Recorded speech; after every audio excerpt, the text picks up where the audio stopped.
কয়েকদিন আগেই মাথায় পড়েছিল ছাত্রের ছোড়া পানির বোতল। এবার সেই ছাত্রকেই নিজের বাসায় দাওয়াত দিলেন তথ্য সম্প্রচার মন্ত্রণালয়ের উপদেষ্টা মাহফুজুল আলম।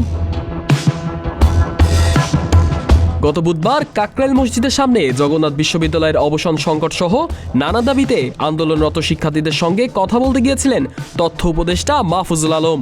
কিন্তু আলোচনার মাঝপথে উড়ে আসে এক বোতল পানি। সরাসরি উপদেষ্টার মাথায় আঘাত হানার পরপরই তিনি এলাকা ছেড়ে চলে যান। পরে জিজ্ঞাসাবাদ শেষে শুক্রবার বিকেলে সেই বোতল নিক্ষেপকারী শিক্ষার্থী মোহাম্মদ হোসাইনকে পরিবারের কাছে হস্তান্তর করেছে ডিবি পুলিশ। এর পরপরই ডিবি কার্যালয়ে হুসাইন ও তার মায়ের সঙ্গে দেখা করেন তথ্য উপদেষ্টা। ঘটনাটি ভুল বোঝাবুঝি উল্লেখ করে হুসাইনকে নিজ বাসায় আমন্ত্রণ জানান তিনি।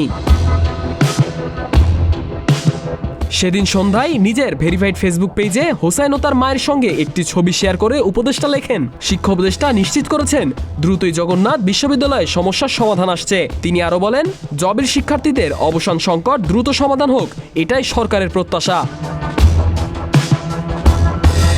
ঘটনার পর নতুন করে আলোচনায় আসা এই বোতল নিক্ষেপ কাণ্ড সামাজিক যোগাযোগ মাধ্যমে ব্যাপক প্রতিক্রিয়া তৈরি করেছে।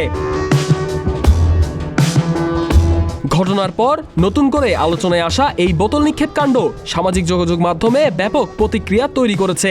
তবে সরকারের পক্ষ থেকে এবার শান্তিপূর্ণ আলোচনার মাধ্যমে সংকট সমাধানের বার্তা দিয়েছে সংশ্লিষ্টরা। ডেস্ক রিপোর্ট, সাদমান রাফিদ, প্রতিদিনের বাংলাদেশ।